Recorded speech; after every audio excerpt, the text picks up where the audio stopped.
Bienvenidos a todos, no solamente a los que regularmente nos acompañan domingo a domingo, sino también a todos los invitados, a todos los del primer culto, a todos los del segundo culto. Bienvenidos a la Iglesia Alianza San Borondón. Nos trae mucha alegría al corazón que usted esté aquí esta mañana. Hoy nosotros continuamos con nuestra serie de mensajes según el Evangelio de Juan.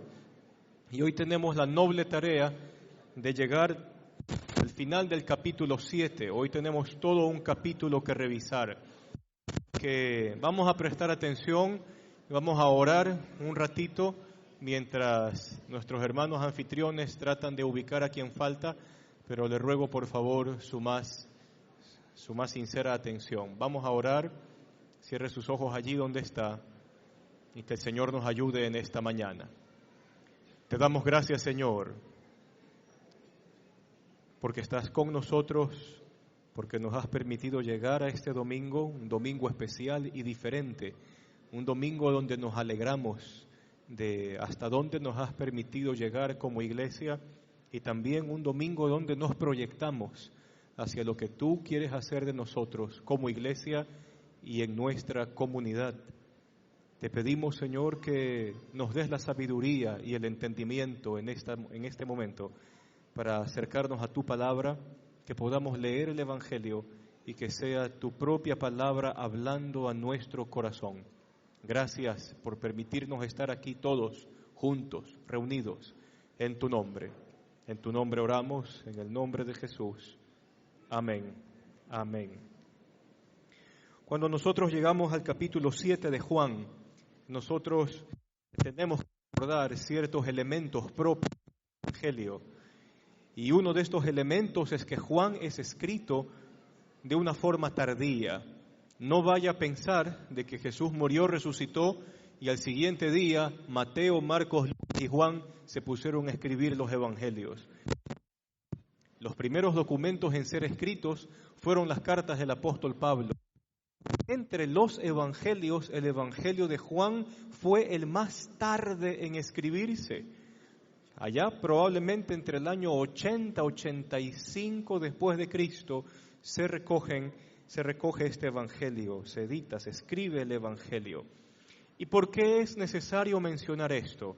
Porque para esa fecha, en la década de 80, la iglesia se tuvo que enfrentar a un sinnúmero de movimientos que pretendían desdibujar la imagen de Jesús. Movimientos que resurgieron por tratar de mezclar la filosofía griega con el cristianismo, e inclusive esa percepción afectaba la forma de vida de muchas personas. Afectar la forma de vida a tal punto en que los griegos tenían esa forma de pensar, y ya lo hemos conversado aquí, donde aquello que es invisible, espiritual, supranatural, los griegos consideraban que eso era lo superior o lo mejor, y que las cosas que se vivían en el mundo, llámese el trabajo, los oficios, el laborar, hacer cosas con las manos, como hacían los artesanos o los esclavos, eran cosas malas. A tal que dentro de este concepto surge el pensamiento, todo lo que tiene que ver con el espíritu o lo espiritual es bueno, y todo lo que tiene que ver con el cuerpo es malo. Mire esta filosofía chiflada hasta dónde logró llegar en la época en que se escribe este evangelio. Entonces ya había sectas donde decían, Jesús, cuando fue a la cruz, no murió, sino que murió otra persona, porque la parte espiritual de Jesús salió. ¿Se imagina semejante cosa? Otro pensamiento loco sería como este. Es imposible que el Dios eterno, soberano, creador de todo, se haga carne, porque la carne humana es corruptible y eso no puede ser jamás. Estas formas de pensar, y eso usted nunca se puede olvidar, según es el Dios de la persona, es la cultura y es la conducta de esa persona. Entonces, dentro de estas filosofías comenzaron a ponerlas en práctica. ¿Y cómo se ponía en práctica? Entonces habían unos que decían, casarse y tener relaciones es pecaminoso. ¿Por qué? Porque luego va a quedar la mujer embarazada y va a traer a la luz a otro ser viviente hecho de carne corruptible. Inclusive el apóstol Pablo ya se comenzó a enfrentar a ese tipo de pensamientos. No te cases, no toques mujer, porque ellos pensaban que todo lo que tenía que ver con el mundo que nos rodea era malo. Entonces, Juan como apóstol, y esto dijimos en la introducción, Juan era el mejor amigo de Jesús.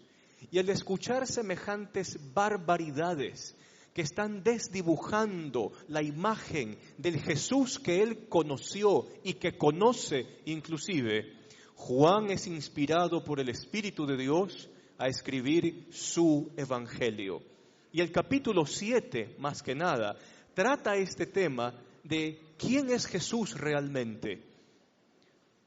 ¿Es como lo pinta la filosofía? ¿Es como lo pinta la sociedad?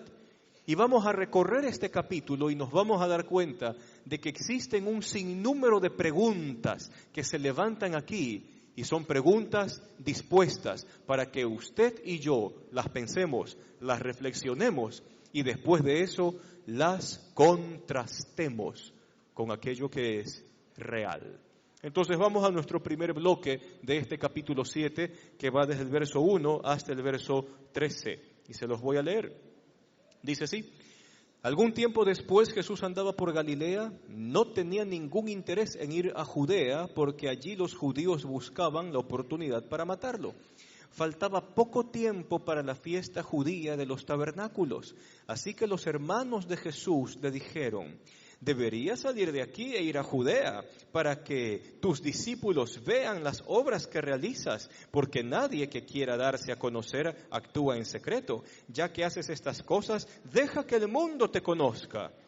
Y aquí comenta Juan en el verso 5, lo cierto es que ni siquiera sus hermanos creían en él.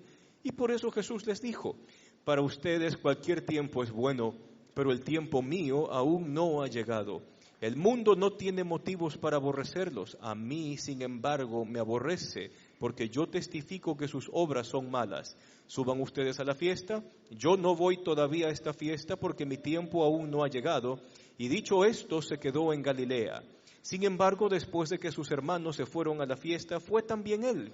No públicamente, sino en secreto. Y por eso las autoridades judías lo buscaban durante la fiesta y decían: ¿dónde se habrá metido? Y entre la multitud corrían muchos rumores acerca de Jesús. Unos decían: es una buena persona. Otros decían: no, lo que pasa es que es un engañador. Y sin embargo, por temor a los judíos, nadie hablaba de él abiertamente.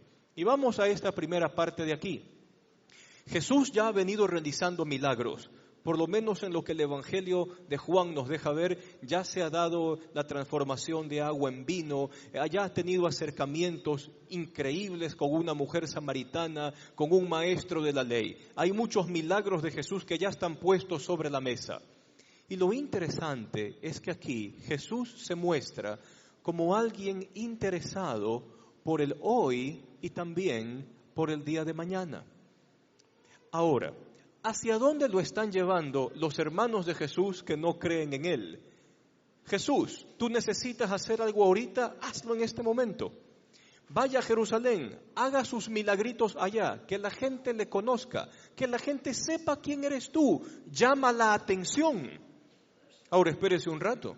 Todas estas cosas que estos hermanos de Jesús le están pidiendo se parecen mucho a la forma en que vivimos en el siglo XXI. ¿En qué sentido y en qué perspectiva? Nosotros vivimos en la época del aquí y del ahora. ¿Qué es lo que importa? Que yo tenga placer el día de hoy. No me importa pensar en las consecuencias, no me importa pensar en los efectos. Lo que me importa es buscar el placer el día de hoy. Esta misma mentalidad puede alimentar el mundo materialista. Entonces usted, qué sé yo, se siente depre el día de hoy, no sé, mañana ya, porque hoy es un día alegre aquí en la iglesia, ¿ya? Usted se siente depre mañana Entonces, como usted está viviendo en ese momento, entonces dice, me voy en este momento de shopping para matar las penas. Y no nos ponemos a pensar en los efectos de todas esas cosas. Los hermanos de Jesús están tratando de empujarlo a esa forma de vida. En este momento, sé reconocido. En este momento, haz tus milagros. En este momento, déjate conocer.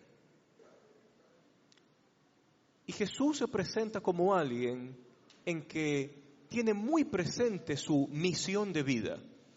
Desde los inicios del Evangelio, Juan ha agregado esta palabrita, aún no había llegado su hora. Todo el Evangelio tiene que ver con que Jesús sabe que la hora máxima para él es su muerte. Es su muerte. Y teniendo una misión de vida, esa misión de vida a futuro le permite a Jesús tomar decisiones sabias en el presente. Y entonces en la persona de Jesús, en este bloque, nosotros comenzamos a ver un equilibrio. Jesús no solamente está interesado por lo que acontece en el día de hoy, sino que también está interesado en lo que va a acontecer mañana. Y esto a nosotros nos permite tener una sana atención o un sano equilibrio al momento de vivir. ¿Por qué? Porque si yo tomo una decisión, entonces a mí Jesús de Nazaret me va a poner una pregunta sobre la mesa. La decisión que estás tomando el día de hoy, ¿qué ecos va a tener el día de mañana? Si mañana te vas a comprar por pena, porque tienes que sacar la depresión que te está comiendo, entonces tendríamos que pensar luego cómo las tarjetas de crédito lo van a comenzar a llamar a partir del día de corte, o cómo eso le va a quitar a usted bienestar, no solo a usted, sino también a los suyos. Y entonces Cristo se comienza a dibujar como la persona que no solo le importa lo que acontece el día de hoy con usted y conmigo, ya en nuestro caso, sino que también está muy interesado en lo que acontece en el día de mañana. Por ese sentido, Jesús y la cultura que tenemos el día de hoy, de que, es que hay un letrero que después le digo lo que hay que hacer, ¿ya? La cultura que tenemos el día de hoy no es según Cristo, porque en la cultura del día de hoy todo lo quiero tener ahorita y ya, y no importa lo que acontezca después. Ahora, sigamos un poco más adelante. Si Jesús tiene este equilibrio entre el hoy y el mañana, vamos a ver estas preguntitas súper interesantes que se dan a lo largo de este capítulo. Primera cosa, acompáñenme al verso 14. Antes del verso 14 inclusive, desde el verso 12. Y este capítulo a usted y a mí nos mete en un trilema, otra vez quizás refritando una palabra que utilizó el hermano Andrés tiempo atrás, o que si usted ha leído, me alegro que lo haya leído. Pero el capítulo 7 nosotros nos mete en un trilema de 3 opciones, tengo que escoger una. Y entonces, en el capítulo 12, por lo menos hay algunas hipótesis. ¿Quién es Jesús? Y entonces muchos pueden responder, Jesús es una buena persona. Pero es que aquí viene lo interesante con Jesús. Jesús va más allá de ser una buena persona, porque cuando Él hace declaraciones sobre sí mismo, es súper exclusivo. Yo soy el camino, la verdad, la vida. Una buena persona no dice eso. Una buena persona dice, hay muchas otras buenas personas en el mundo. Pero en ese lado Jesús de Nazaret es muy, muy exclusivo. El que viene a mí conoce al Padre. Eso es exclusividad. Ok, pero pensemos en nuestro trilema. Yo puedo pensar que Jesús es una buena persona. Hay otra hipótesis que también está aquí, Lo que pasa es que engaña a la gente. Entonces, si engaña a la gente, eso lo convertiría a Jesús en mentiroso. Y hay un asunto interesante con eso. Todos los movimientos sectarios de falsos maestros o de pseudo mesías, al poco tiempo terminan muriendo.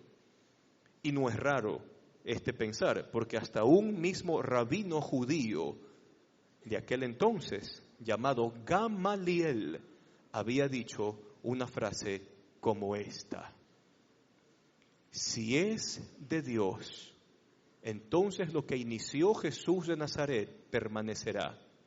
Y si no es de Dios, entonces será como estos otros mesías que se han levantado y luego han caído y su nombre la gente ha olvidado. Y aquí viene un punto interesante. El que usted y yo, por lo menos la mayoría de los que estamos aquí, el hecho de que usted y yo aún seguimos en pie como iglesia, con 2000 años de historia sobre nuestros hombros, es la mejor defensa de que Jesús no fue un charlatán. Ahora, hay algo interesante en medio de eso, y es que cuando Juan escribe su evangelio, no solo que él está vivo, sino que hay muchos otros que escucharon las enseñanzas de Jesús aproximadamente 60 años atrás y que aún están con vida. Y lo lindo de los evangelios es que le podían decir a la gente, este es Jesús. Y esa gente podía hacer lo que nosotros no podríamos hacer ahorita. Esa gente podía ir a preguntar, oye, ¿tú estuviste en el Sermón del Monte? Sí, Señor, yo estuve. ¿Y tú escuchaste que Jesús enseñó esto, esto y esto? Sí, yo lo escuché. ¿Pusiste en práctica lo que Jesús enseñó en el Sermón de la Montaña? Costó, pero el Señor nos ayudó, su Espíritu estuvo con nosotros. ¿Tú crees que Jesús fue un charlatán cuando te enseñó esas cosas? Nada que ver. Todo lo que Él dijo es cierto. Entonces, cuando Juan escribe su evangelio, hay mucha gente que había escuchado a Jesús de Nazaret en sus enseñanzas y que podían decir, con razón de caso, no era un charlatán. Habría otra prueba inclusive. ¿Cómo es posible sustentar a una institución llamada la Iglesia Cristiana durante 2000 años sobre una mentira? Y me encanta lo que el señor Gamaliel dijo, si es de Dios, permanece. Y a los mismos judíos, Gamaliel les dijo, mejor déjenlos ir, no vaya a ser que estemos luchando contra Dios mismo. Vaya, qué respuesta tan inteligente. Y entonces vamos viendo hasta ahora estas dos hipótesis de nuestro trilema. La primera, ¿Jesús es una buena persona? No, es más que una buena persona. Acuérdese que el mismo evangelio relata de que Jesús no enseñaba como los maestros de la ley, porque los maestros de la ley decían cosas como esta: el mandamiento tal, el maestro rabino tal dijo esto, el maestro rabino tal dijo lo otro, y entonces como los dos rabinos están de acuerdo, hubo un tercer rabino que enseñó tal cosa. Jesús de Nazaret no funcionaba así. Jesús de Nazaret decía, ustedes han oído que se ha enseñado de esta forma, yo os digo.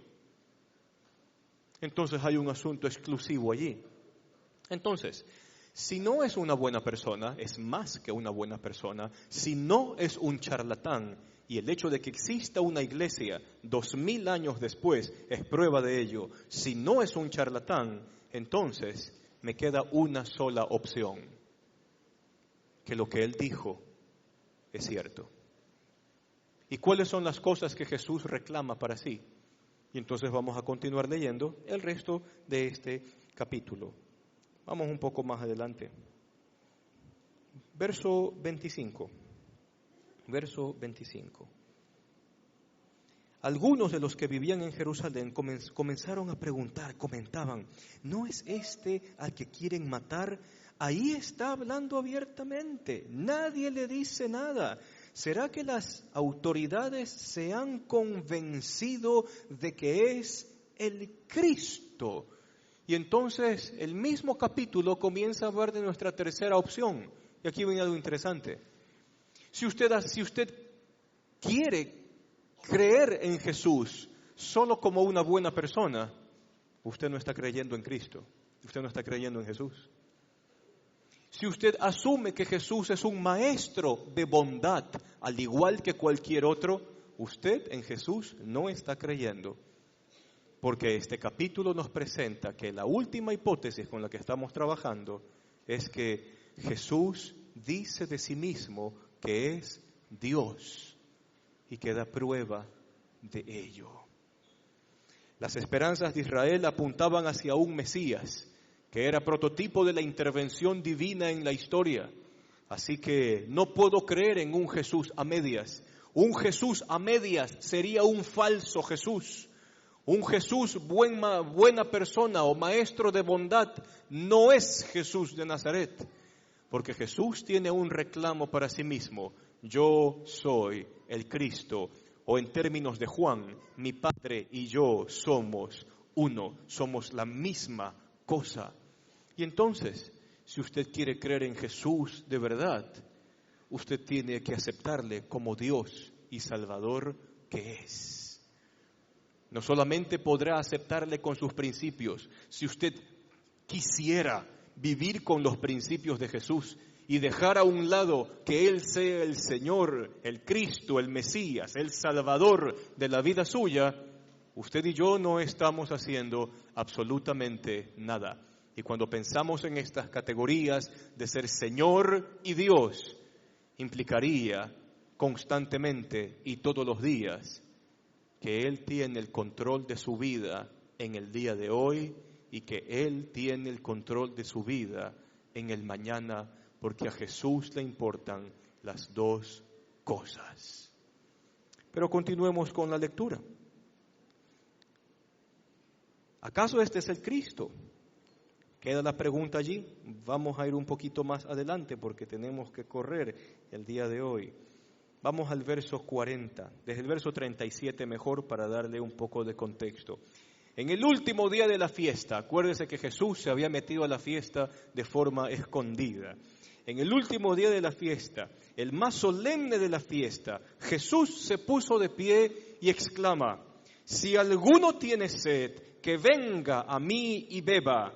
De aquel que cree en mí, como dice la Escritura, brotarán ríos de agua viva.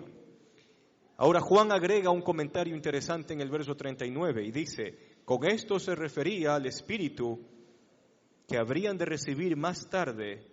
¿Quiénes? Todos los que creyeran en Él, porque hasta ese momento el Espíritu no había sido dado. Y ahora pensemos en esta frase de Jesús. Las frases de Jesús, toda la vida de Cristo se halla relatada y desmenuzada en todo el Antiguo Testamento. En todo el Antiguo Testamento. Y le voy a mencionar por lo menos dos dichos de los profetas, quizás de los más representativos, en la época del exilio y un poquito antes del exilio. El profeta Jeremías y el profeta Ezequiel. Muy bien, Jeremías entonces le comienza a decir al pueblo: pueblo de Israel, ustedes han dejado a Dios, que es fuente de agua viva, y se han ido detrás de cisternas que están rotas y vacías y no tienen agua. Entonces, estos calificativos de fuente de agua viva eran para referirse ¿a quién? A Dios mismo, al creador de todo, al soberano de todo. ¿Ok? Otro profeta Ezequiel, profetiza durante el exilio. Y Ezequiel tiene, en medio de sus visiones muy interesantes, Ezequiel un día ve una visión donde comienza a ver que un río comienza a crecer y a crecer y a crecer hasta inundarlo todo. Y entonces él se ve a sí mismo siendo cubierto por las aguas. Y es una visión en la cual habla de que de Dios mismo vendrían las fuentes que brotan para vida, las aguas salutíferas. Las aguas que traen salud. Cuando Jesús dice esta frase de aquí, todo aquel que viene a mí, ¿qué puede hacer? que beba. Y de aquel que cree en mí, como dice la Escritura, brotarán los ríos que saltan para vida. Y aquí, aquello que los dos profetas vieron en el Antiguo Testamento, se hace en real en Jesús de Nazaret. El mismo término, el Señor es fuente de agua viva, que otros habían dejado por cisternas vacías. Y lo que vio Ezequiel, las aguas de salud o de salvación que van creciendo hasta cubrir a todo el individuo, se hacen real en la persona de Jesús de Nazaret. Y este concepto, y ya vamos a ir terminando, este concepto se une con lo que luego Juan dice. Esto Jesús lo decía por el Espíritu Santo, que hasta ese momento no se habría derramado, claro, del hecho que Juan está comentando. Pero aquí viene algo interesante. Más o menos, ¿en qué fecha fue escrito este evangelio? En la década gracias, en la década del 80. Ya tenemos 60 años de la iglesia saliendo adelante en medio de persecución. Y aquí viene lo interesante. La mejor muestra de que Jesús es Dios es que hoy hay un pueblo que tiene el Espíritu viviendo en ellos. Es el pueblo que vive con el Espíritu de Cristo, que es el Espíritu mismo de la palabra, que es el Espíritu mismo que inspiró las profecías del Antiguo Testamento. Así que la iglesia es la prueba de una comunidad llena por el Espíritu de Dios. Y si usted está aquí, es porque el Espíritu de Dios vive en usted y quiere que usted constantemente beba del agua que da vida, beba de la fuente de agua viva, y que de nuestros corazones, en medio de nuestros sequedales, en medio de nuestras dificultades, en medio de nuestros desiertos, su Espíritu hace brotar agua que trae vida. ¿Qué hacemos entonces con todo esto?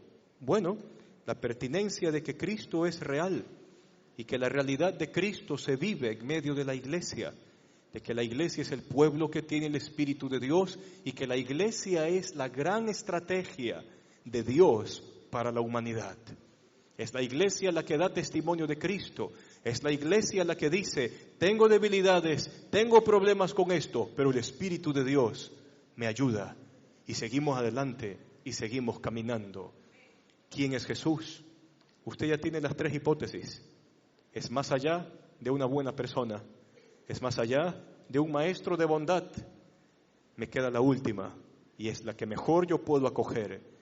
Él es Dios y ha dado su Espíritu para guiarme a mí. Con esto en mente, esperamos que de aquí en adelante usted disfrute cada vez que estemos juntos, porque no hay cosa más alegre que ver a la iglesia reunida. Así que vamos a dar unos pequeños anuncios. Terminó el sermón, ya el resto del capítulo ya queda para usted. Están que me hacen señales de que ya tenemos que ir aterrizando.